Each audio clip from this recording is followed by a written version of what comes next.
We are sticking with the subject of who we allow into the UK because this is the scene this morning in Calais at the refugee camp known as the Jungle.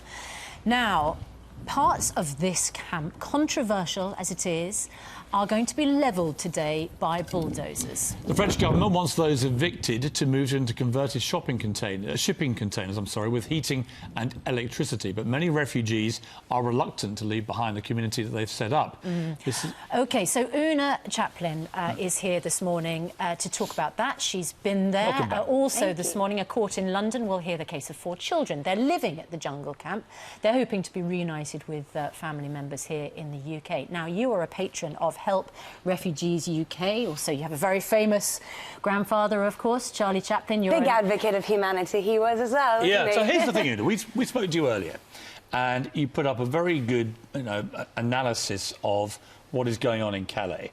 We've now had the reaction from viewers to our interview with you earlier, and I've got to say a lot of people were quite negative, not because I think they're inhuman, but they are trying to wrestle with this bigger picture of actually how many people can we take into this country who are in the position of these poor people in Calais? Well, I mean, Calais is compiled of 6,000 people, which is an amount that is pretty insignificant in the greater scheme of things. I mean, 6,000 people would not make that much of a difference to the population of this country. I understand that we cannot take in all of the refugees from all over the world, and I understand that. But that does not mean that we allow people to die from the cold 21 miles away. And I think that's what's more important here, particularly when it comes to children. There are unaccompanied minors who have nuclear family in this country. I mean, that for me is beyond... Like, you're a mother, Susanna. Do you have children? Yeah, I do.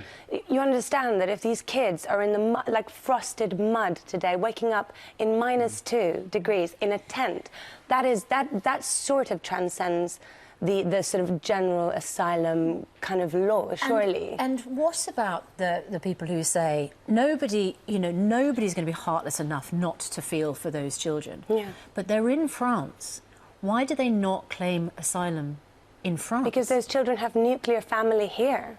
They've travelled sometimes 11 countries to come into safety to their aunt and uncle's house. It's not just about being in Britain, it's about being with the people that they know and they love. But if it was just... Here's the problem with it. And I totally empathise with all you're saying, and I know you've been there and you obviously care very passionately about it. The problem is it's not just 6,000 people at this camp in Calais, which has become quite infamous and which clearly had to be sorted in some way. It is about the millions of people currently moving across Europe, many hundreds of thousands of whom are very similar to these poor people in Calais.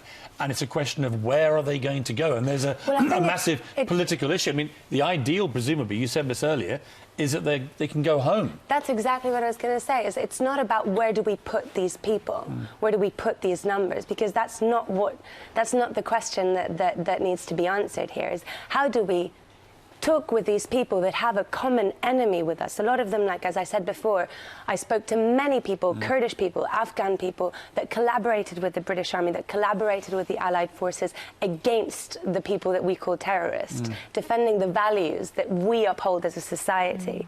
These people are our friends, and like, we need to discuss with them, enter into a conversation to see how we can progress to actually solve the situation. Like, this isn't a unilateral conversation. We cannot impose upon them conditions that we wouldn't accept as a society, and then expect them not to, and then expect them to just go away. Like, we have to enter into a conversation and exercise compassion, which is, I think, one of the great British values that has always been the case. I completely concur with that. Well, you're a passionate advocate, and I know that you've been very affected by what you've seen. Oona Chaplin, thank you so much for being with us. Thank you so much for having me on the show, and I really hope you get there. I really hope you make it one day.